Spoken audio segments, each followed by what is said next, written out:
सो loans की अगर हम बात कर रहे हैं तो ज़्यादातर लोगों को आज एक कन्फ्यूजन होता है कि अगर मुझे घर खरीदना है तो घर मुझे ओन करना चाहिए लोन लेकर के, या तो मुझे जीवन भर रेंट में रहना चाहिए और अपना एसआईपी करके इन्वेस्टमेंट करना चाहिए। बहुत बहुत ही प्रसिद्ध क्वेश्चन है कि घर लूं नहीं लूं, कब लूं, कितने में लूं, क्या करूं।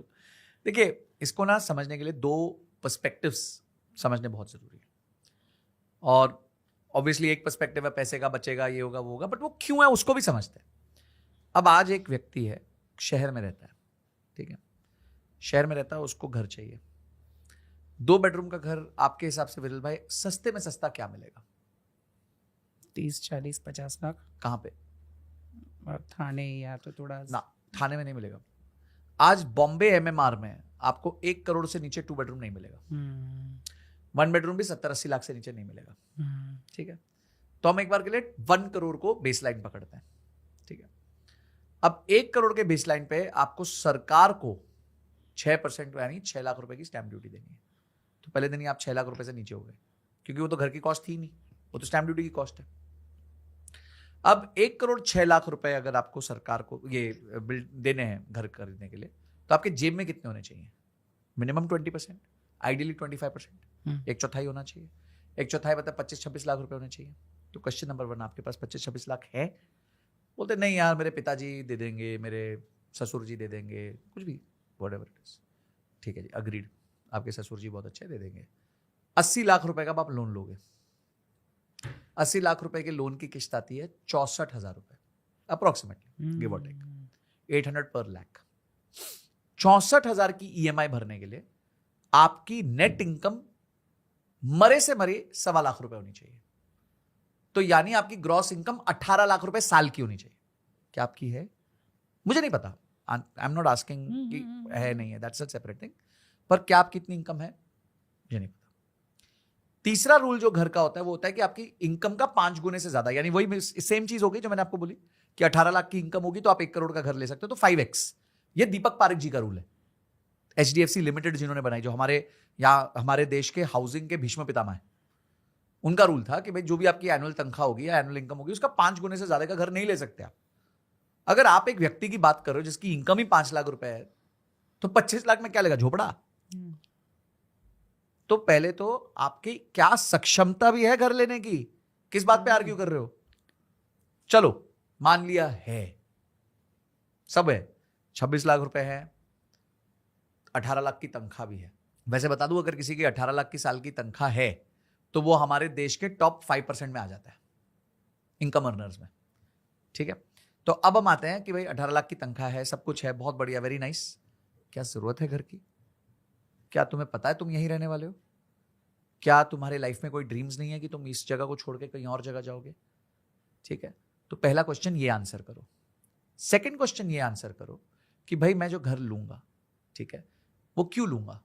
कि मुझे सेंस ऑफ ओनरशिप चाहिए, घर मेरा है, मेरा।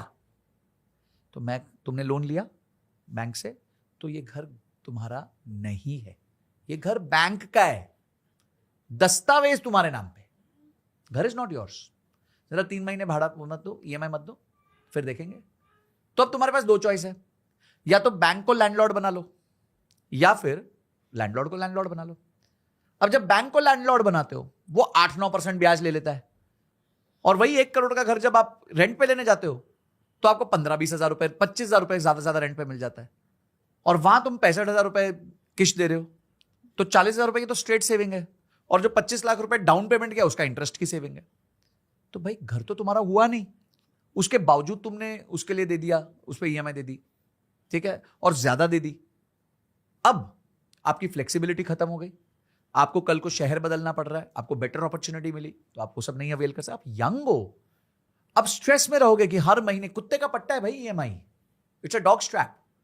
आप हमेशा स्ट्रेस में रहोगे कि यार मैं क्या करूं, मेरे को मतलब बस अगले महीने की तनख्वाह आ जाए ताकि मैं अपनी ईएमआई दे दूं।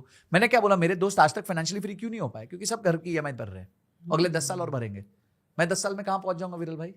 तब तक बहुत आगे निकल चुका हूं, भगवान की कृपा रही तो पॉइंट ये है कि मैं एरोगेंटली नहीं कह रहा हूं, मैं कह रहा हूं as a financial decision in the early part of your life, जब आपको अपनी इनकम बढ़ानी है, अब आप सर 60-60, 70-70 हजार की किश्त दे दोगे तो यहां क्या निवेश करोगे भाई? आपका मन किया एक 5 लाख रुपए का कोर्स करने का कि भाई मैं इंडियन स्कूल ऑफ बिजनेस से एक 5 लाख रुपए का कोर्स करूंगा और मुझे पता है उसके बाद मेरी जो तनख्वाह 1.5 लाख है वो 3 लाख तक जा सकती है। आप कर ही नहीं सकते हो।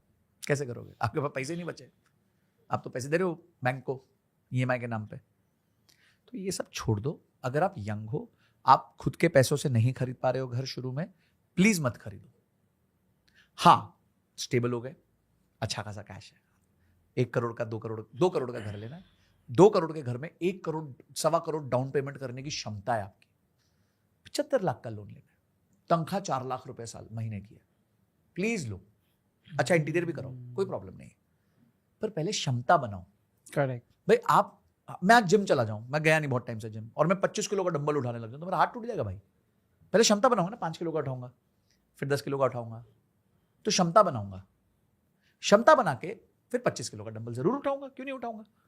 इसी तरीके से जब आप यंग हो तो अपने आप को बांधो मत, ओपन रहो, अपने क्या कहते हैं ऑप्शंस को किल मत करो, और कोशिश करो कि अपने आप को फ्रीडम में रखो ताकि कोई भी अच्छी अपॉर्चुनिटी को अवेल कर सको, अपने खुद के ब्रेन के ऊपर निवेश कर सको, अपनी एक्टिव इनकम को बढ़ा सको और बिना स्ट्रेस के जी सको।